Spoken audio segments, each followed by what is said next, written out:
love the products, I love the values, and in our family we particularly like the jokes.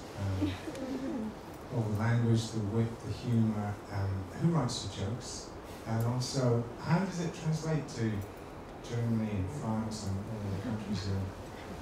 I suppose the jokes originally came from the way we talk to each other. It's just sort of us basically, and then Dan joined, and Dan started writing a lot of them, and now Dan runs a team of people who are here as well. Where's Kerry? Where is she? Okay. She's hiding. No, she's definitely hiding. So Kerry's hiding. Is she over there? Kerry? Kerry! She's definitely not going to come out now. She writes lots of the stuff these days, and some of the guys, if you came over to the exploration station at the far end of the building, you would have seen some of the work and met some of the people that come up with the words and the pictures. But it's all in-house. So in Germany we've got a guy called Christian, Matt in France, Nikolai in Scandinavia, and it's just once again people who get what we're about and properly bilingual, so they understand the innocent in his home language and find a way of translating it into the local language. Because you're absolutely right, you have to get that tone and feel right because the words are so important to the brand.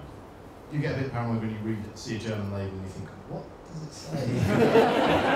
I know what he said it said, but why didn't he just tell everyone on all those packs? But we haven't had any issues, and the legal conditions for writing stuff in the German packaging is so stringent that we can do jokes, just right out of jokes. Although we do get into trouble sometimes. We've had legal issues in the UK, and it's one of the most bizarre things that we had to sort of preside over. I think it was about the second year of the business, and I don't know if you guys have seen sometimes, not always, sometimes we've got jokes actually in the ingredients panel, which is really a bit naughty. You're not supposed to do that, but we thought it was quite funny. And we once read a strawberry banana smoothie label that said on the ingredients panel, 6 strawberries, 2 bananas, half an orange, and 2 plump nuns.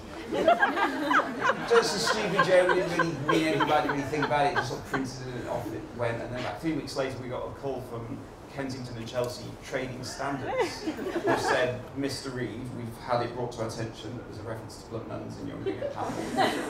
You can't do that. And I said, look, I'm really sorry, obviously it's just a stupid joke, we don't mean any harm by it, and no one's going to sort of take issue. And they said, well, no, you absolutely can't do that, it's illegal. And they instigated a whole proper formal investigation into it, which accumulated with me having to go in for a formal legal hearing and having representations to defend our position. And it's still to this day, 12 years in, it's still my favourite moment. As I got this letter about 6 weeks after the formal hearing, I opened it and it said, Dear Mr. Reed, you must either take off the reference to plump nuns or start putting them in your fridges.